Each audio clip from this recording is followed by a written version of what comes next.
So, welcome back. We have been talking about plugin mechanisms. We saw how we could include front ends in GCC. We saw how we could include translators in the main GCC driver. We saw how we could include passes in GCC. At a very abstract level, we also talked about how we could include a backend in CC1, the generated compiler for C. Now, we want to look at the flow of control in the generated compiler, which is the CC1. All this while we have been restricting ourselves to C language compiler, but things are much the same for rest of the languages as well. Once you have got a GIMPL representation, other than the kind of nodes that could appear in GIMPL, things are more or less same because you are talking about procedural languages.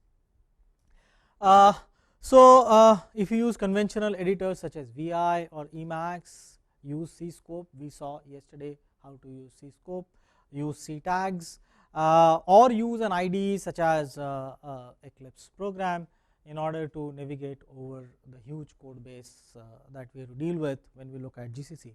So, what we have done is we have used these tools and figured out a certain control flow. This is trying to look at which function calls which other function, etc. This is not necessarily a unique control flow.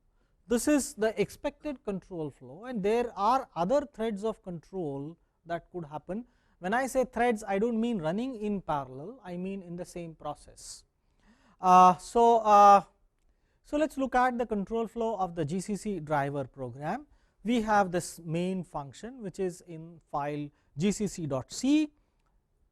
So, note that again let me emphasize GCC driver is separate from CC1. So, when we say control flow of GCC driver, we are only looking at the control flow where up to which it executes a certain translator. So, what it does is it will first validate all switches, it will look up a compiler suitable for the language that you are talking about, suited depending upon the extension of the files that have been submitted to GCC. Then it has this function called dospec. So, there is a specification of the translator. We saw that specification in a structure.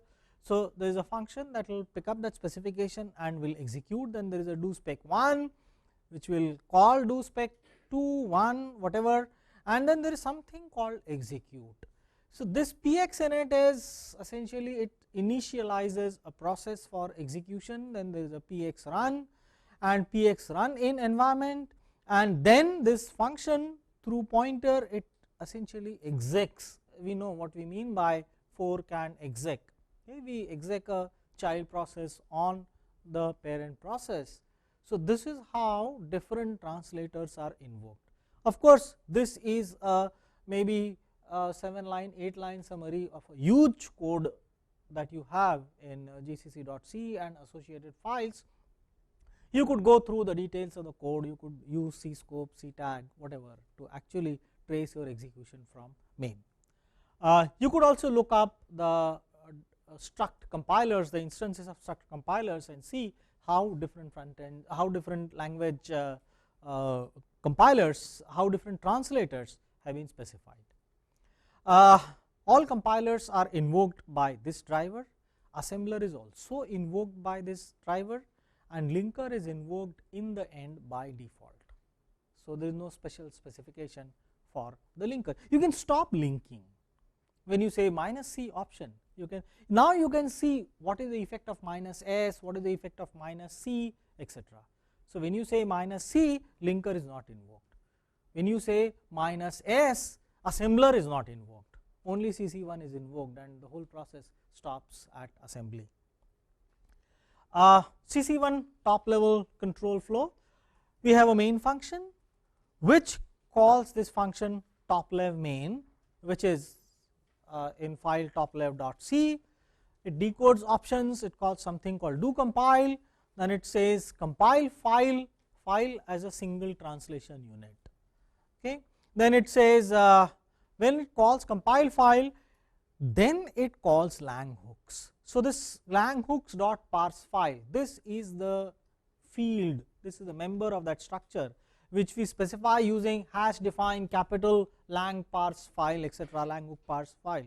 So, this we have initialized it to C common parse file, and we saw that in a slide before. So, this double arrow association means that this function is invoked through this structure member. Maybe I can go back a little and actually show you where we had that specification. Yes, this is where it had. So, we have this Langhooks parse file hash define, this sits in the place of that structure variable, and this will get replaced. So, then what we eventually get is we are for C, we are able to call this C common parse file. So, and then Langhooks declaration write global. So, this is where the rest of the compilation happens, and eventually how the assembly output has to be done. This depends on the target macro. Target decides the structure of the. So, I may have i386 assembler which may have a certain syntax, I may have MIPS assembler which may have certain syntax. So, it is specified by target. So, language dependency front end, and then this is something called do the rest of the compilation and call the assembly dependent assembly for the target dependent functions in order to print the assembly file. Okay. Entire compilation is driven by functions specified in language hooks. Okay. Note that here there is nothing called call the pass manager. Pass manager is called from C write global declarations, which means that pass manager will be called in similar functions for every language. Thus, the things that are language independent are getting invoked from a language dependent part. This is definitely not a good design. Okay. Going back to our picture, this is the picture. This is a picture that we had, and I said that this is not a very precise picture.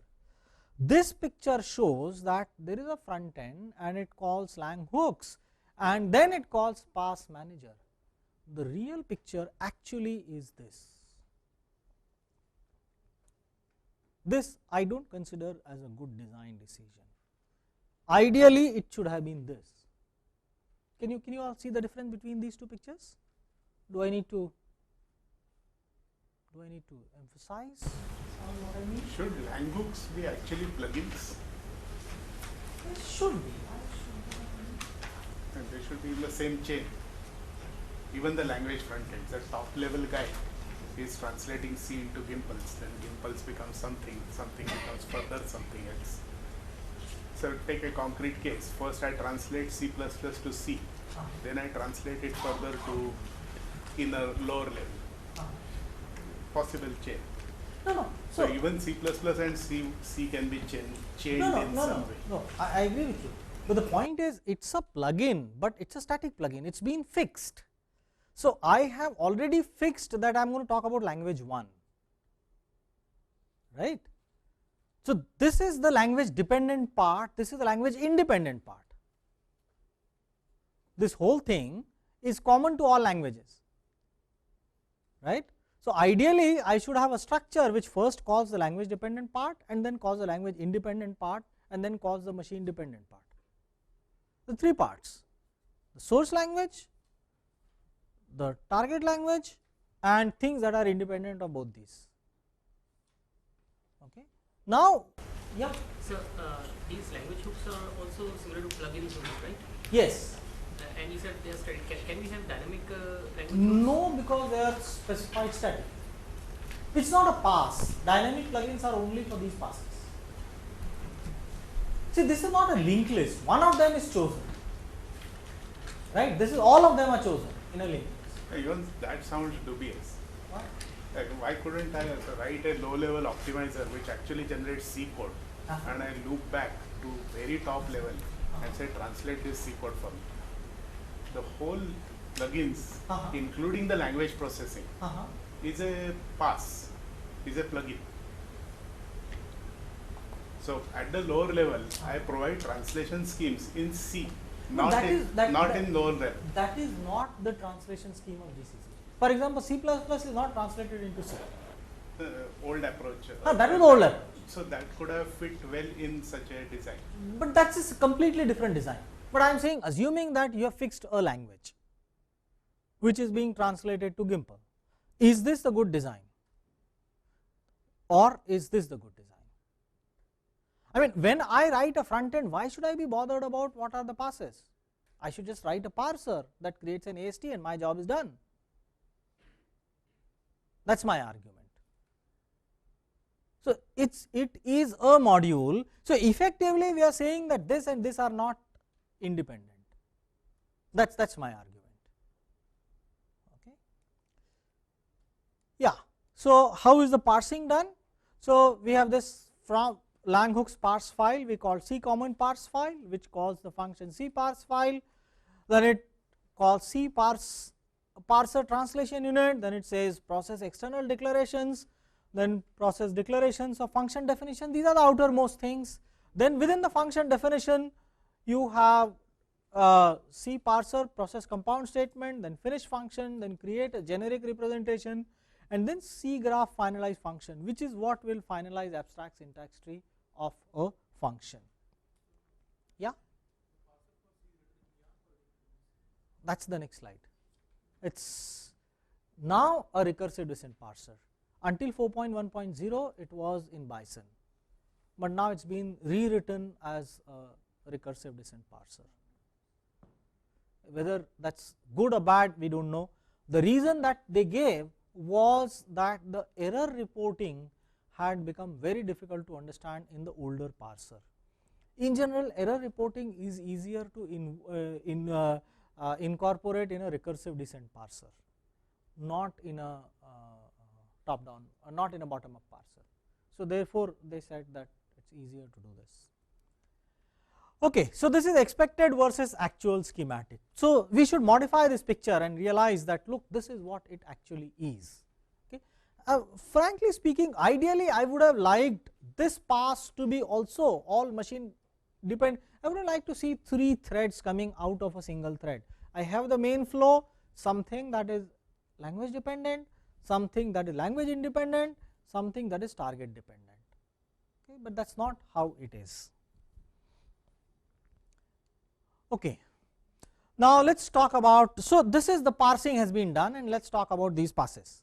So, we have this Langhooks, in that we have this write final write globals. This structure actually holds this function name for C, which will call this function C graph finalize compilation unit, C graph analyze function, then we will say Gimplify function trees, and in order to Gimplify function trees, we will have to Gimplify the body of the function, that will call a function Gimplify statement, that will Gimplify expression, and then we say C graph lower functions, and then there are 3 lowering passes, and then we say execute pass list all lowering passes. So, all lowering passes which actually create CFG are a part of this pass variable. So, we call this function called execute pass list. It simply takes this linked list and executes them one after the other. Lowering passes are language independent, yet they are being called from a function in the language hooks. These are the pass list. Task is for lowering, we have this pass data structure variable called Gimple. This is a data structure is Gimple opt pass. Then this is optimization passes IPA opt pass, and there are 2 instances of this, small IPA passes and regular IPA passes. Then we have Gimple opt pass, RTL opt pass, and there are the optimizations RTL, which are again RTL opt pass instance of that data structure. So, how are optimization passes executed? So, we have C graph analyze function. Now, we have created the lowered representation. So, C graph analyze function, this was the previous slide, we have lowered the function, then we call C graph optimize. This is the most important function in GCC as far as optimizations are concerned. Okay. This will first execute the IPA passes, then it will call this C expand all functions, and this will call a function to C graph expand function, which will call this function called tree rest of compilation, and there are then it will once again call execute pass list, and things called all passes will get executed. We will revisit this part once again when we talk about link time optimization. So, this execute IPA summary passes, all regular passes are those which are across translation units, whereas this all small IPA passes are the ones that are restricted to a translation unit. So, we have this compute summary, then write IPA summary, etc., etc. So, what is the execution order? So, now we talked about intra procedural passes and inter procedural passes. For the time being, let us drop the distinction between whether it is across translation unit or within a translation unit. I think let us first look at the fundamental distinction between the intra procedural passes and inter procedural passes.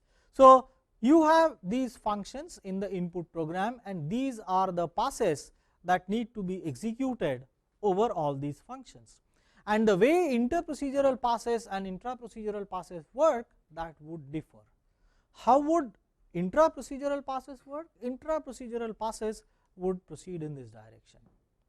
One function is read, all intra procedural passes are executed on it. Then second function is read, all intra procedural passes are executed on it. By contrast, if you have a similar situation in inter procedural passes is something analysis across functions, okay? And therefore, as you could expect, the control flow is like this. One pass begins execution, it processes all the functions. In the previous case, one function is a compilation of one function starts and all passes are executed. In this case, one pass begins and says, I will completely look at all the functions that have been submitted to me. For the time being, let us not worry about whether they are within the same translation unit or across the translation unit. We will talk about that later. Okay. Now, the final thing that we want to look at in control flow is Gimple to RTL expansion. How do we do the expansion? Again, remember that we talked about this expansion generating something that is target dependent. And the whole interesting thing here is, how do you write a generic function that actually gives you target dependent? How do you write a target independent code that generates target dependent code? That is the essential idea here. So, we have this Gimple expand CFG, which calls Gimple expand basic block in order to expand. So, expansion terms means translation of AST into lower level details. Okay, expansion is you have a tree node and it gets expanded into a linear sequence of various things. That is the meaning of expansion. Note that earlier there was nothing called Gimple. Earlier expansion meant expansion into RTL. Okay.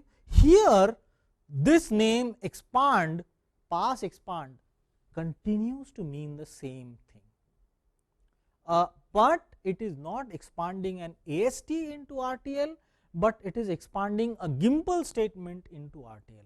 And a Gimple statement is a simpler statement. A Gimple statement is a 3 address code, whereas the abstract syntax tree could have been quite complex. So, one might argue that, look, what is there to expand? I mean, why do you call it expansion? Is there expansion happening? Expansion is not happening now, but we continue to use the same name. It used to happen earlier. Okay? So, please keep this in mind. So, expansion takes place after executing all those Gimple passes.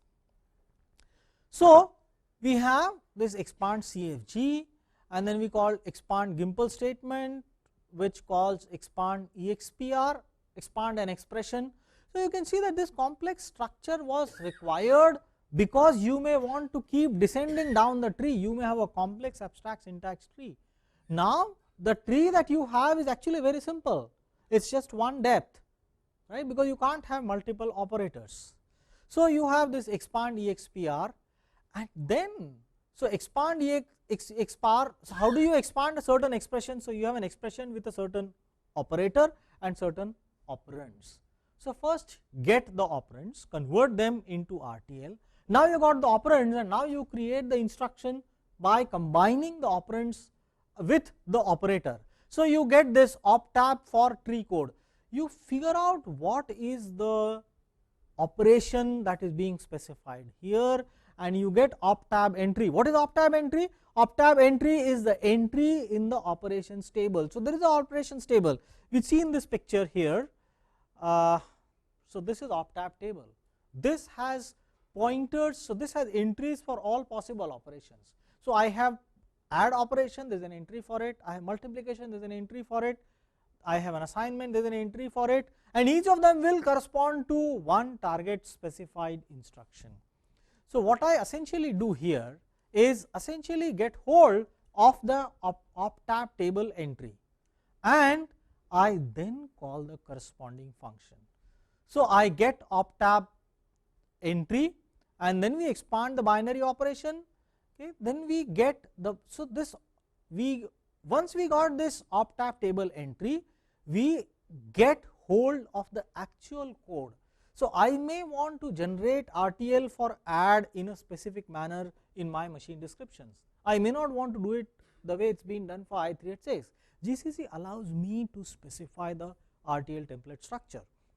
If I am specifying the RTL template structure, the code that generates that template will vary for my compiler than the code that exists from the code that exists in a compiler for some other target, and therefore, the code has been set up such that I will get hold of this function. Now, have I written that function? That is a question that we will postpone for tomorrow.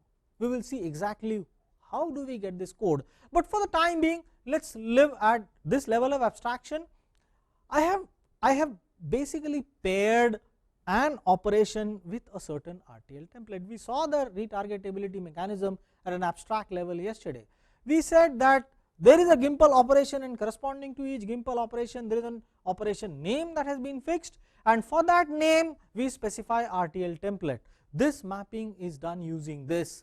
So, we get that code and we call this function that will generate the RTL template, and then we will say emit INSN, meaning include this instruction in the list of instructions.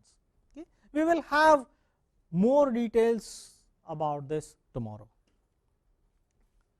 So, this is essentially a very top level control flow of GCC. This should equip you with enough knowledge to be able to figure out more details. This is definitely not all the details. Let us now move on to link time optimization. Why do we want to talk about link time optimization? Because I would like to optimize programs across functions, and it is possible that my functions are not in the same file. I mean, when I was in my first year programming language class, I had my program that would fit in one file, but now my program does not fit in one file. My needs have grown. So, my functions are spread across all files. C language allows me to write functions across files, but just because I am writing functions across files, I do not want to forego the possibility of optimizing them. So far, until 4.5 GCC version 4.5.0, we had interprocedural optimizations only across functions within a file. Now, I want to increase the scope of the optimization. In principle, what this means is, if I could take all the files together, I simply say cat star.c and redirect it to my big.c, it should give me one large C file, and now I have all my functions in the same file. In principle, this should work. I should be able to use this approach for interprocedural optimization. Can someone guess what is wrong with this simplistic view of the things? Why can't I simply do this? Cat star.c redirect to my big.c and GCC my big.c.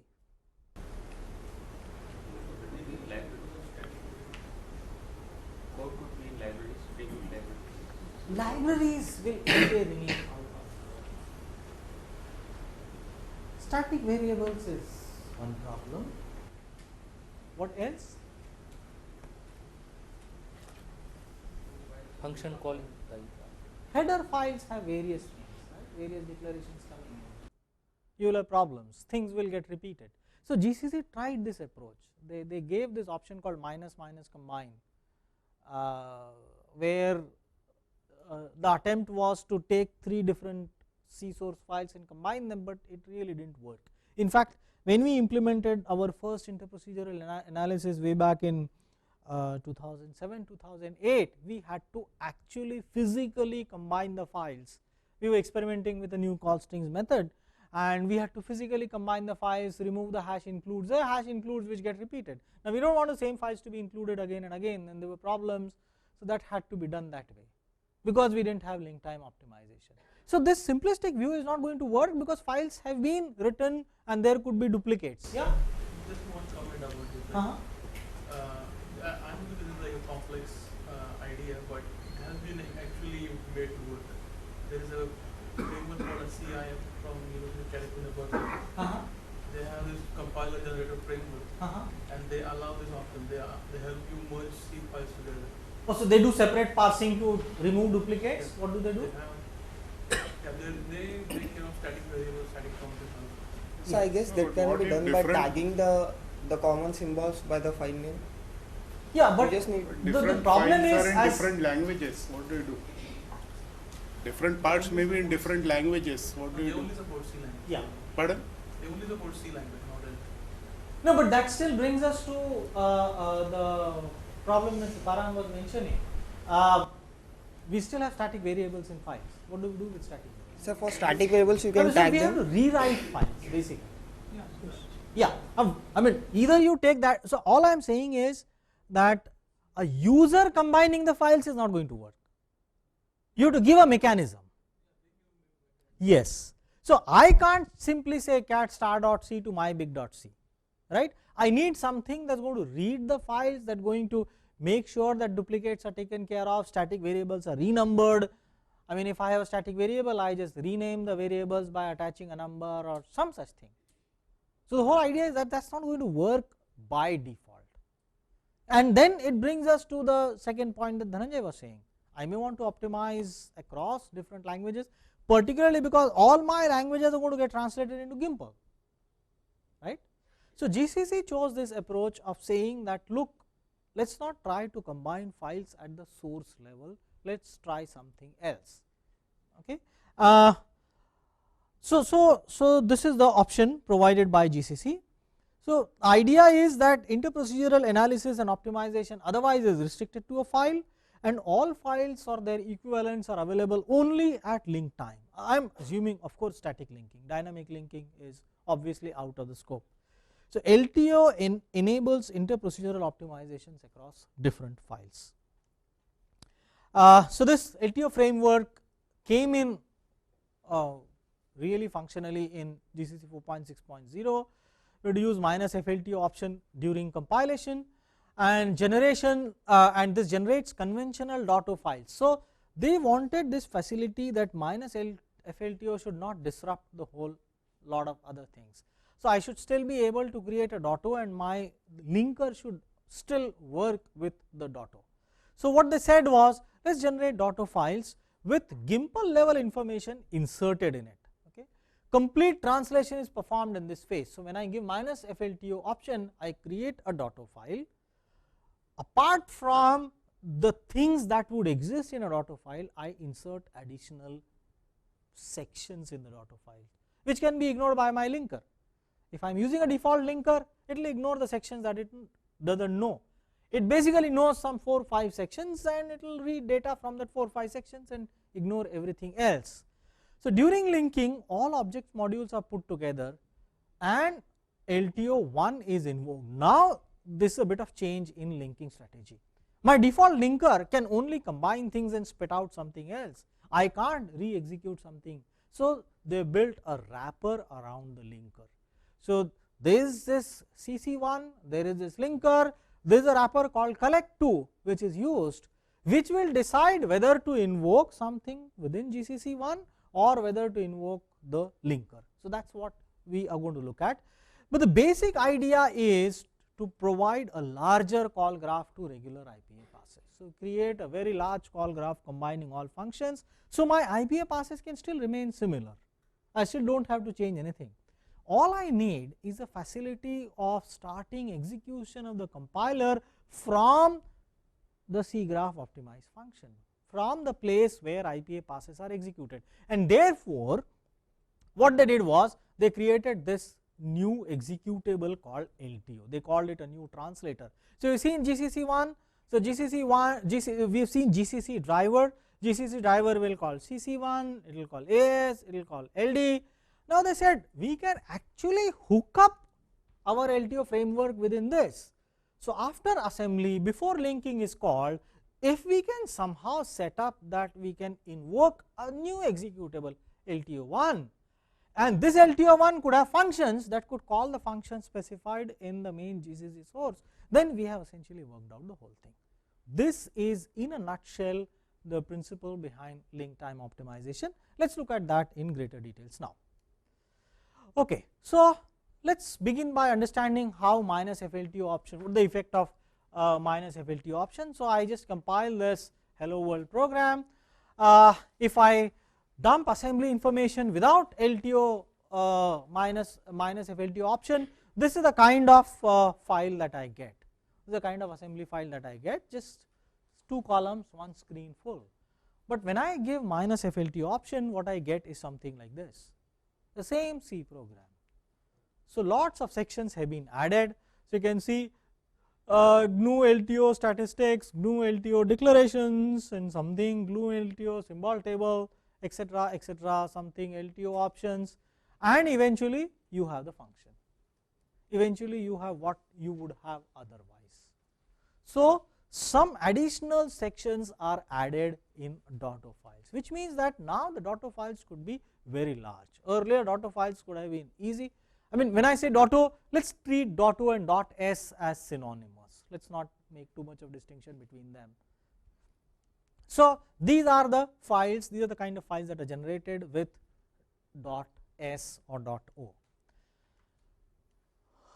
Okay. So, now let us look at how the whole things work. There is something called single process and multi-process LTO. One problem with LTO is that if you combine all functions, and let us say you are compiling something like GCC, then your whole program could be very, very large. It may not. So, you may not be able to do interprocedural analysis and optimizations across functions very easily. So, the question is, do we need to read the entire program together in the memory? Is it possible for us to partition the program in some ways? Is it possible for us to say, let me process this part, then let me process this part, then let me process this part? Default is of course to go by translation unit, but I want to go beyond translation unit. I want to combine all translation units and then do something else. So, do I need to read the entire